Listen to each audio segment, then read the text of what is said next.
dropping the project on the floor. Welcome to this live. That's how you can tell. So yeah, this is a pricking iron, and it is wrapped in vegetable tan leather, some scrap vegetable tan leather. What we're going to do here is just make this small, kind of sharp-edged pricking iron a little bit more comfortable whilst doing something pretty cool.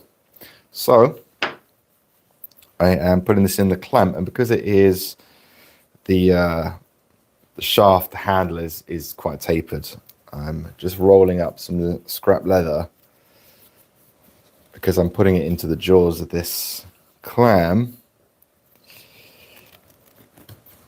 which is straight. So I'm going to have a little bit of padding on the other end. Otherwise, it's not going to work very well. Maybe that's too much padding. So stitching this, I'm using some yellow thread here. This is actually Fil Chinois Special Cordonnier, which is not linen thread. It's actually simply polyester thread designed for shoemaking, but it's very strong and very thin, which is what we're looking for here. So I'll show you what that looks like. And you can see it's your usual Fil Chinois Cordonnier Glacé is the name of it. So I'm going to equalize our thread, stitch forward.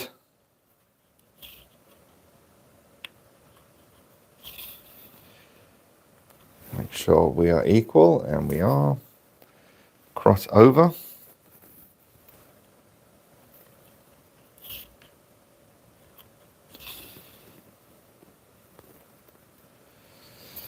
Good, and we have a little binding over stitch on the top there. I'm just going to keep that down.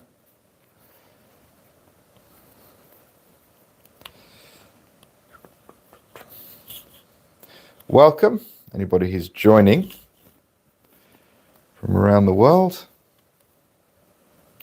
So I'm stitching this the same stitching distance as the pricking iron size. So I just used, I think, like a 5-tooth and a 2-tooth iron just to go around the edges on here once it's been wet molded into place.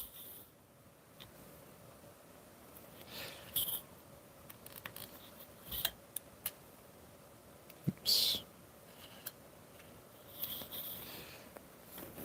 That was close.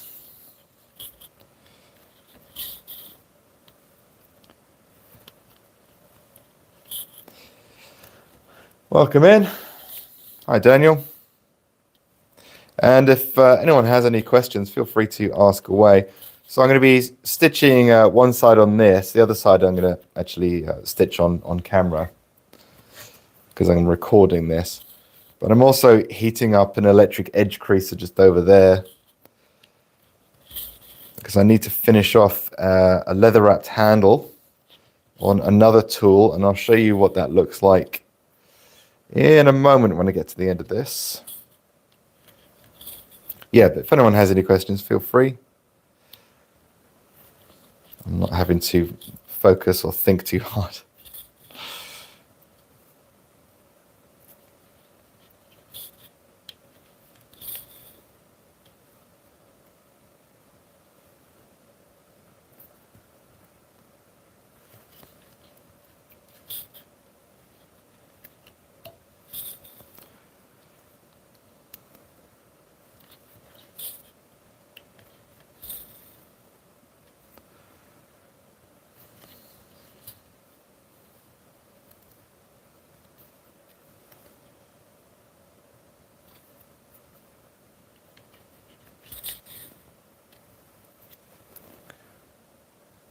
Got adhesive all over my fingers. I'm losing dexterity here.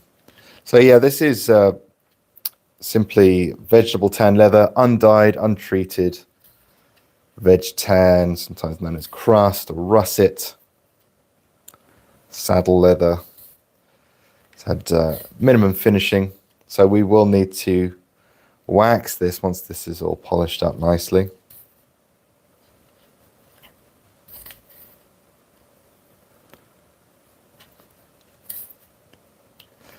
course, you can use a finished leather. You can use English bridal leather, something like that. It also works very well.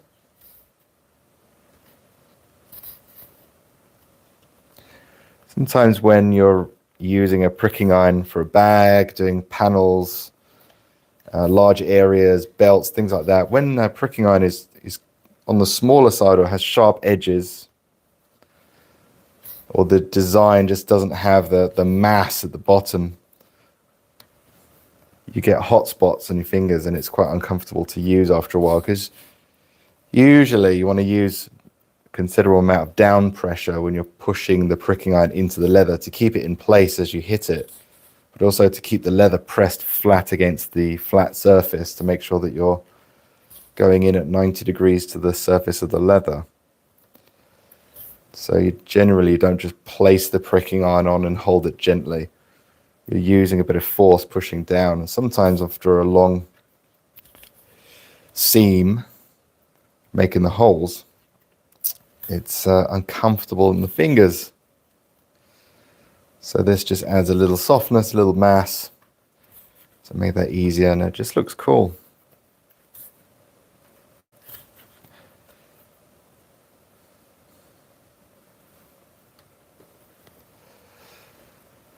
Adam Harkness, how you doing, buddy?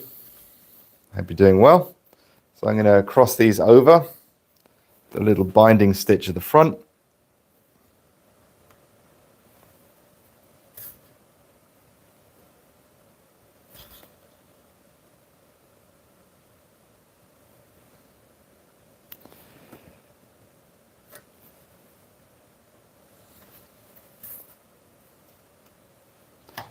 And then a double cast there. Just pull that in. And I'll show you what we've done.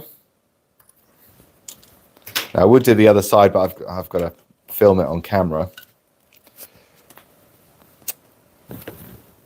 So the stitching down this side here. So what I'm going to do is just use my lighter.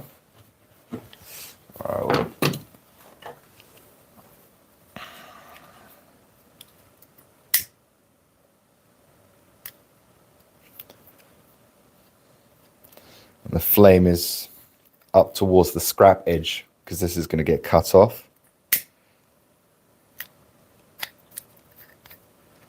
Perfect. Okay, so let's use the bone folder because I can't really hammer that down.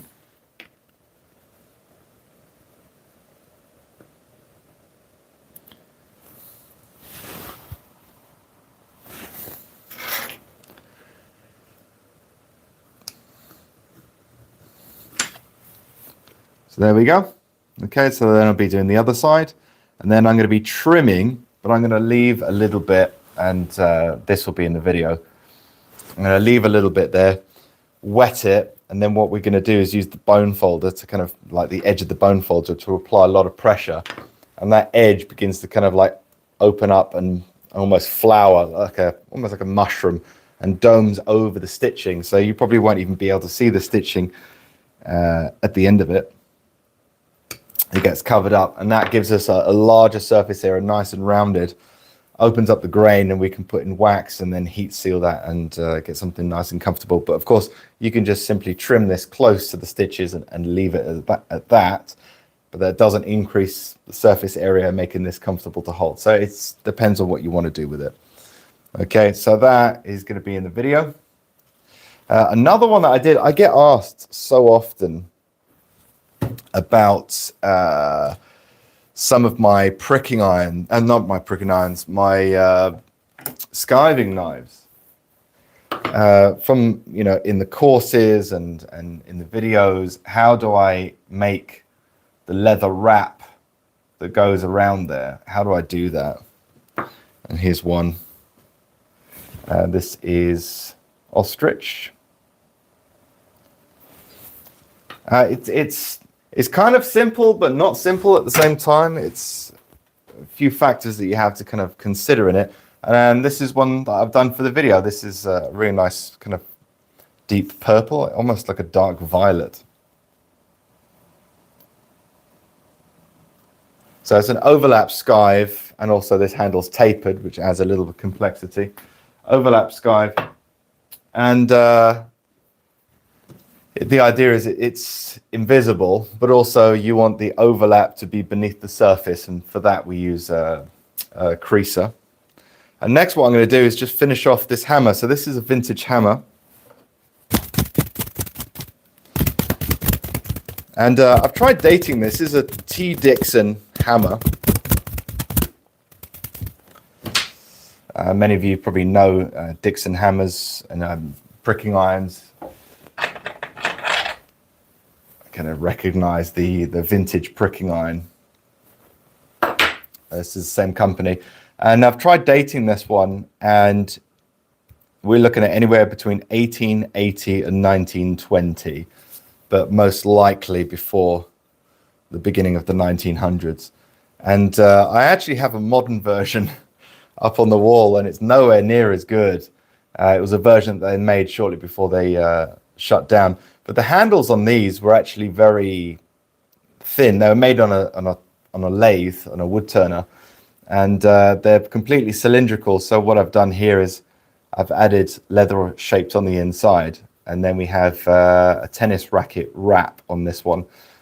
And the idea of this wrap is every wrap that goes over is level with the previous one, so it's completely smooth, and the edges are facing this way so that it adds a little bit of grip, so as you're hitting it doesn't want to come out your hand because it's kind of gripping in that direction.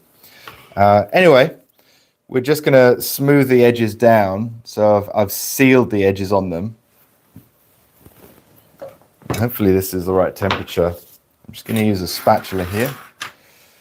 Hello, Phil from Ottawa. Hello. I think I've got some excess wax on here because it's smoking already. Yeah, I wonder what that smell was.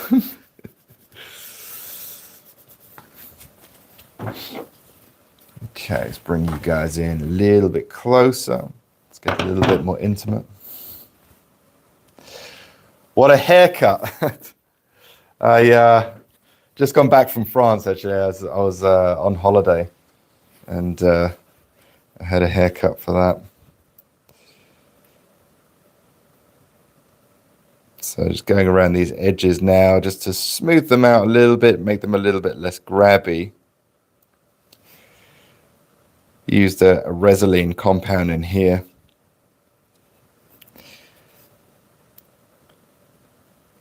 Which is quite heat moldable.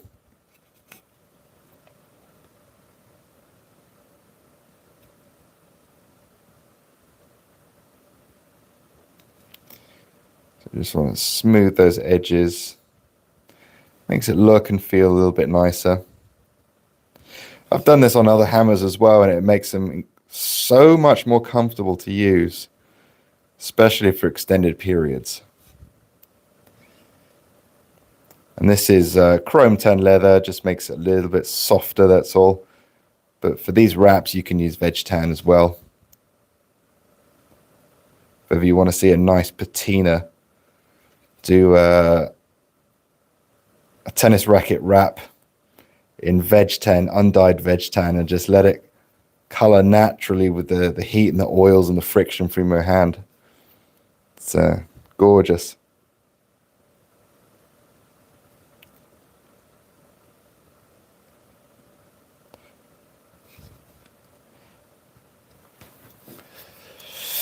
That hot crease you're holding would look nice wrapped in leather with some baseball style stitching. What do you think? I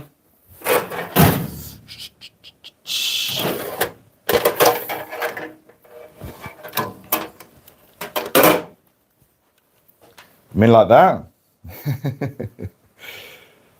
I did this. The machine is the Rocky Mountain. I can't remember. Summit creasing machine. I don't know if they sell these anymore.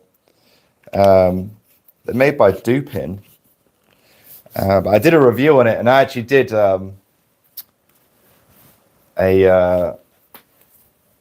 just a how-to, a short how-to in the review on YouTube, if anyone wants to go and watch that. because I thought it would be cool. Plus that handle gets hot, man. It got too hot. It absolutely needed that leather wrap. But the cork is quite nice. It's quite reasonably chunky in the hand. I wouldn't want to add much more thickness to it.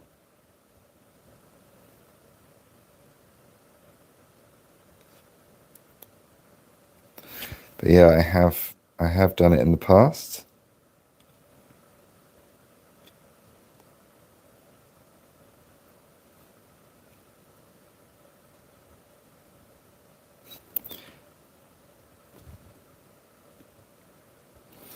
So yeah, I've just used acrylic Resolene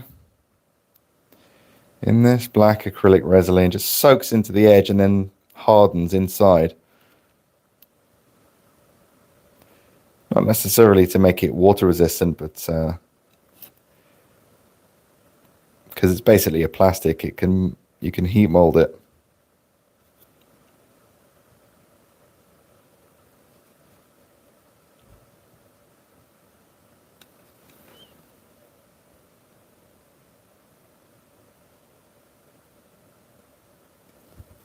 I'm just going to turn the horsepower up a little bit. Try moving it up to 6. Oh yeah. Oh yeah, indeed. It just transforms it. To be honest with you, that handle still got hot, even with the leather wrap on it. It's all right if you turned it on and you just want to do a little bit of creasing, but if you were using it for any extended period of time, you couldn't leave it horizontal. The heat would build up. You kind of had to hold it like that so the heat traveled up and out.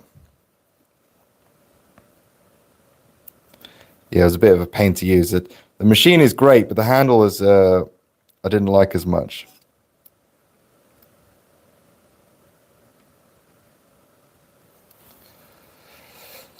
You been anywhere good in France? Yeah, I went to Villefranche-sur-Mer, which is near Nice. One of the little towns in Nice. Very hilly, a lot of steps, but yeah, I stayed out there in a nice little Airbnb. The weather was lovely. Exactly how I like it, not too hot. Did a lot of swimming, snorkeling. Ate loads of food. Put on about 2 kilos.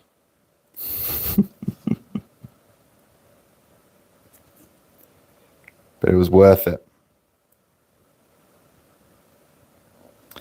Yeah, the food in the south of France is beautiful.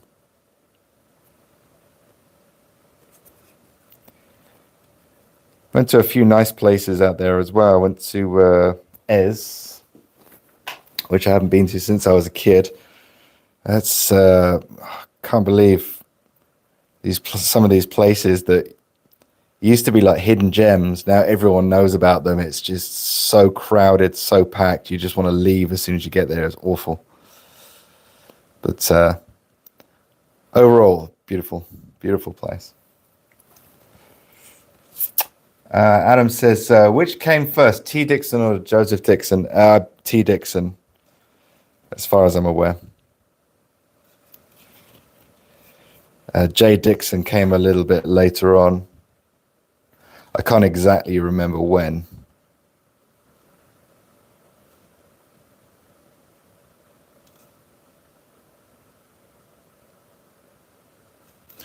I would love to... Are you guys back? Are you guys back? Can you... What is going on with the internet here? Guys, if you're still there, can you let me know? Because I think the internet's going down. I'll keep the stream going.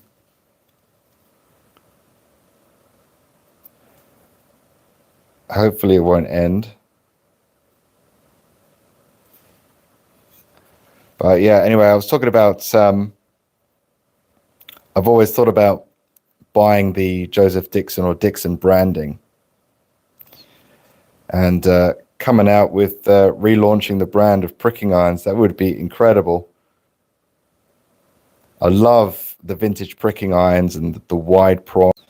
But I don't know who owns the name. I guess I'd have to do a bit of research and find out. Looks okay again. It's patchy, yeah.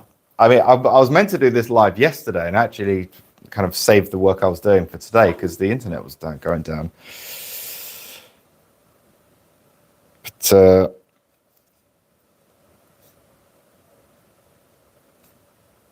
we'll see how that goes. But yeah, I'd love to relaunch the brand. Use the vintage style, but with more modern steels and processing. That would look absolutely awesome.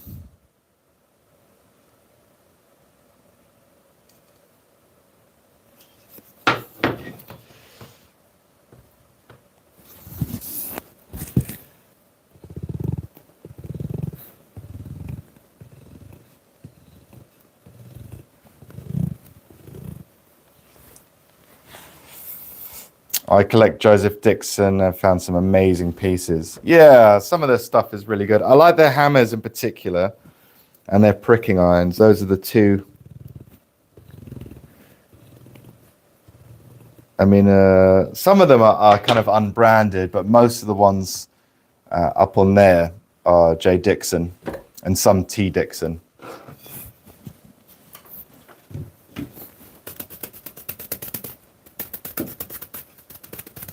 I'm going to make sure there's no fluff on the leather as you use heat to smooth it. Otherwise, kind of you smooth it into the leather and that's where it stays.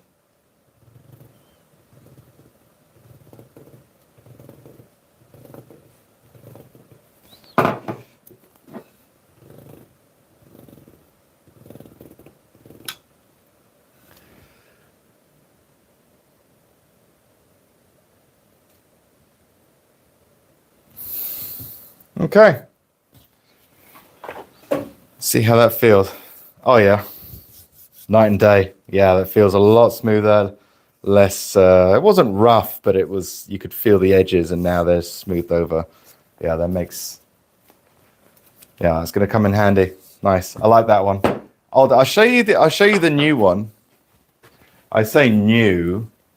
I think when did they go under? I think it was something like, it was the early 2000s, like 2003 or something like that.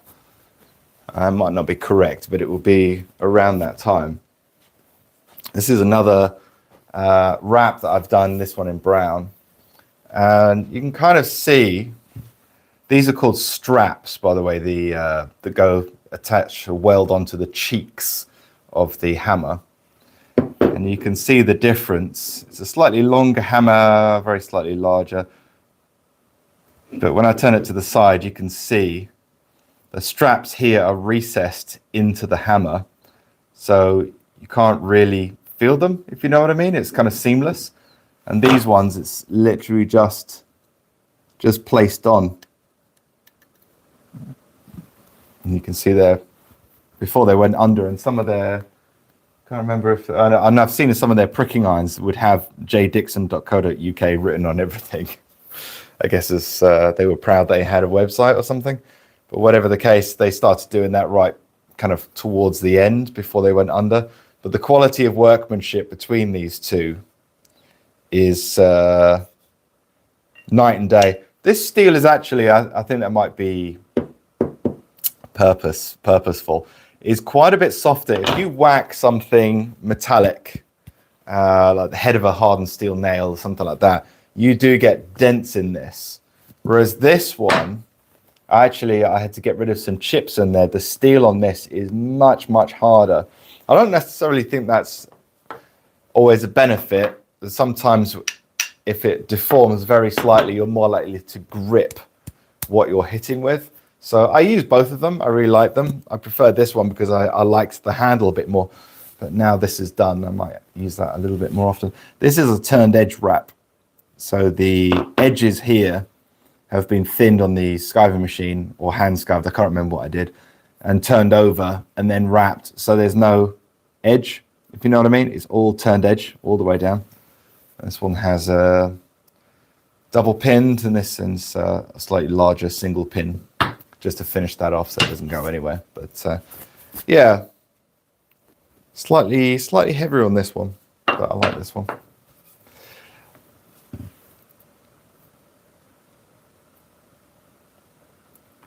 Cool. All right, guys, that was literally it. So keep your eyes peeled. New course coming. Wrapping tools with leather. Makes them more comfortable, easier to use. Looks great in Instagram photos or any kind of photography that you do. Plus, it's fun to do. Sometimes if you're thinking, what kind of project should I do? I don't really want to start a wallet or a bag. I don't have time at the moment, but I want to do something. Wrapping tools is a really fun thing to do. And I get asked so often about it that I thought, you know what, let's just do a dedicated course, pick the 3 of the most common ones that I get asked about. And then, do a short course on that, put that out there and give people some ideas. So I'll probably be doing a few more live. So make sure you keep your notifications on so that you get a message coming up when I go live. Wonderful. Thanks so much for the stream today. You're very welcome. Apologies, it was a little bit patchy. The internet's going a bit haywire at the moment, but everything's looking good for a new workshop coming up. So fingers crossed, if everything goes well, I won't be here anymore. I will be 4 hours north in the UK. So that's going to be exciting. And the workshop is going to be part of my house. So right now I'm renting this, and I'm about 1.5 miles from where I live. So I have to walk or take the car sometimes. But having it in the home is going to be a lot easier, let's just say. And I'm not paying rent, so that's good. Anyway, it's going to be bigger, it's going to be better, and the internet is going to be super fast and super consistent. So I'm smiling because patchy internet is going to be a thing of the past. Anyway, guys, if you are brand new to Leathercraft, or if you want to go over the basics again, don't forget on leathercraftmasterclass.com, like I've been doing today, hand stitching. There is a free hand stitching video. So if you want to see how I do it from different camera angles and get an idea of how to do the saddle stitch correctly, head over there, pop-up comes up, enter your email address, and I'll send you the video straight away. For you guys who stuck around through the patchy internet, die hard. Thanks for sticking around, and I'll see you guys very soon. Take care.